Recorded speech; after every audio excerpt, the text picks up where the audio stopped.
Evangelio del día martes 17 de diciembre de 2024. Martes de la tercera semana de Adviento. Lectura del Santo Evangelio según San Mateo, capítulo 1, versículos del 1 al 17.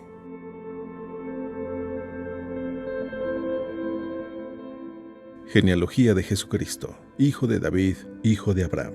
Abraham engendró a Isaac, Isaac a Jacob, Jacob a Judá y a sus hermanos. Judá engendró de Tamar a Farés y a Sará, Farés a Esrom, Esrom a Aram, Aram a Aminadab, Aminadab a Naasón, Naasón a Salmón. Salmón engendró de Rahab a Boz, Boz engendró de Ruth a Obed, Obed a Jesé y Jesé al rey David. David engendró de la mujer de Urías a Salomón, Salomón a Roboam, Roboam a Abía, Abía a Asaf, Asaf a Josafat, Josafat a Joram, Joram a Osías, Osías a Joatam, Joatam a Acaz, Acaz a Ezequías, Ezequías a Manasés, Manasés a Amón, Amón a Josías. Josías engendró a Jeconías y a sus hermanos durante el destierro en Babilonia. Después del destierro en Babilonia, Jeconías engendró a Salatiel, Salatiel a Zorobabel, Zorobabel a Abiud, Abiud a Eliakim, Eliakim a Azor, Azor a Sadoc, Sadoc a Akim, Akim a Eliud, Eliud a Eleazar, Eleazar a Matán, Matán a Jacob, y Jacob engendró a José, el esposo de María, de la cual nació Jesús, llamado Cristo. De modo que el total de generaciones desde Abraham hasta David es de 14. Desde David hasta la deportación a Babilonia es de 14. Y desde la deportación a Babilonia hasta Cristo es de 14.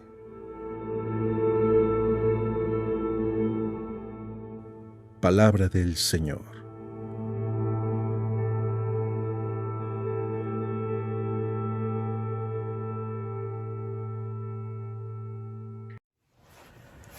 Muy buenos días. Como siempre, el Evangelio trayéndonos palabra de vida. No cabe duda que el Evangelio, la palabra de Dios, cuando la leemos, cuando la escuchamos con un corazón dispuesto a querer escuchar la misma voz de Dios, se convierte en alimento para nuestra alma. De la palabra de Dios encontramos fuerza para seguir adelante, para no desviarnos ni a derecha ni a izquierda, sino seguir adelante en este plan maravilloso que Dios tiene para cada uno de nosotros. Que seamos felices, que disfrutemos su amor, que vivamos en su presencia. En este tiempo de Adviento, donde nos estamos preparando para recibir a Jesús en su segunda venida, pero también para celebrar la Navidad. Y lo voy a decir y lo he dicho una y otra vez, nosotros no celebramos fechas. Lo que celebramos es un acontecimiento y como nos queremos preparar para este acontecimiento, le tenemos que poner una fecha. Pero el acontecimiento es que Dios se hace hombre. Dios se encarna. ¿Para qué? Para hablarnos directamente nuestro idioma. ¿Para qué? Para poder salvarnos, para enseñarnos el camino, para poder pronunciar su palabra directamente a nuestros corazones. El día de hoy en el Evangelio no lo voy a leer por dos razones. Una, porque si lo leo, creo que corro el riesgo de detenerme en el primer renglón y empezar a explicar cada nombre, lo que significa el nombre que ahí está. En el Evangelio el día de hoy es la genealogía de Jesús, es decir, nos va a describir quiénes son los que están en la línea de las generaciones de Jesús, sus antepasados. Y digo que me tardaría mucho y correría el peligro de detenerme, porque quizás si lo leemos rápido, lo vas a sentir que es un evangelio muy largo, o vas a sentir que no tiene sentido, que incluso son nombres tan raros que se dividen en generaciones y que puede ser, si no estás familiarizado con esos nombres, con la historia de la Biblia, puede ser que esos nombres no tengan mucho impacto para ti. Como cuando ves los nombres de tu propia historia, cuando empiezan a ver los álbumes de fotografías y te dicen, mira, este es tu tío, este es fulano de tal, él es el que vino. Tú dices, no, pues no lo conozco, se me hace aburrido. Pero cuando tú escuchas y conoces cada nombre de esa historia, se habla de un drama de la vida. Se habla de una historia de salvación donde hay todo. Hay personajes en esta línea que son y que fueron muy loables, personajes heroicos, santos. Pero también hay otros personajes que dejaron mucho que desear. Personajes que más bien parecía que iban arruinando la historia. Y fíjate bien, estamos hablando de la genealogía de Jesús. Estamos hablando de los antepasados de Jesús.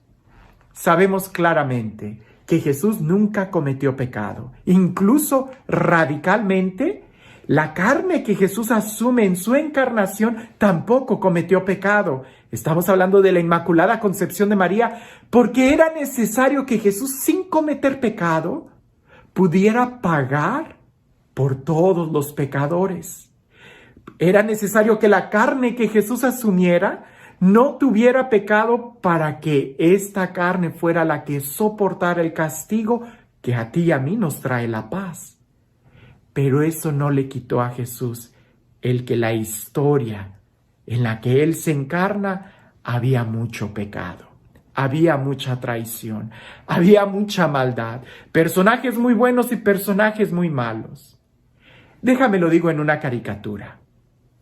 Si nosotros tuviéramos el álbum fotográfico de todos nuestros ancestros, es posible que tú quisieras quitar algunas fotografías o eliminar algunos nombres de decir, ay, ¿te acuerdas de este tío? ¿Te acuerdas de este momento? ¿Te acuerdas de que sucedió esto o aquello? Es muy posible que tú no quisieras recordar y que nadie supiera quiénes eran los que de tu historia, de tus familiares. Eso no sucede con Jesús. Incluso el evangelista los escribe. ¿Por qué? Porque es parte de la historia. Y podemos decir que lo que no se asume no se redime. Por eso es importante que en cierta manera tampoco nosotros eliminemos nada de nuestra historia, sino que podamos decir, es nuestra historia, es nuestra vida, es nuestra familia. Pero quiero llegar a otro punto más. Porque a veces nosotros malinterpretamos y pensamos que lo que hicieron nuestros familiares es nuestra culpa. Y no es así. O peor aún, que lo que hicieron nuestros padres o abuelos nos limita el día de hoy. Y tampoco eso es cierto. Es verdad que lo que hay en nuestra historia puede de una u otra manera tener influencia en nosotros. Eso sí es verdad. Por ejemplo, aquello que dicen, hijo de tigre, pintito. Aquello que dicen, de tal palo, tal astilla. O sea, es cierto. La familia y la forma en cómo vive tu familia puede influir en ti. Pero ojo, jamás te va a determinar. Son tus propias decisiones las que marcan el rumbo de tu vida. Y eso lo vemos claramente en la historia de Jesús, en la historia de Él, que es santo. A pesar de que en su historia, de sus ancestros, hay luces y sombras, esas sombras no fueron capaces de opacar la luz que Él iba a mostrar. A pesar de que en la historia de la vida de Jesús, de los ancestros de Jesús, hay muchas limitaciones, traiciones, hay maldad, hay pecado, eso jamás limitó a Jesús. Al contrario, pareciese que Jesús asume toda la historia para Él poder redimirla. ¿Cuántas veces no vienen conmigo personas y me dicen, Padre, es que cuando yo era niño, mis papás, mi papá, mi mamá abusó de mí, me golpearon, no me mostraron amor, no me mostraron cariño, y ahora por eso yo soy de esta manera, todo hosco, guardo tanto rencor? Ay, yo los dejo hablar y después les digo, respira profundo. Qué bueno que te das cuenta. Qué bueno que te das cuenta y eres capaz de asumir tu historia, porque es triste cuando alguien quiere borrar de su historia algunas situaciones. No, qué bueno. Pero qué malo que te engañes creyendo que eso tiene poder sobre ti, que eso te limita, que eso te determina. No, no es así. Tú tienes la libertad y la capacidad de decidir qué hacer con esa historia. Si tú quieres continuar en una línea de maldad o en ti, eso se detiene y tomas la decisión de cambiar. Porque es cierto que la historia puede tener influencia sobre ti. Si yo vengo de una familia que es alcohólica, de una familia donde hay mucho adulterio, si yo vengo de una familia donde hay traición, donde hay abandono, donde hay guerras, es muy posible que eso para mí pueda lucir un poco normal, pero no lo es. Yo soy al final del día el que decide si tomo o no tomo alcohol. Yo soy al final del día quien decide si yo voy a cometer adulterio o no.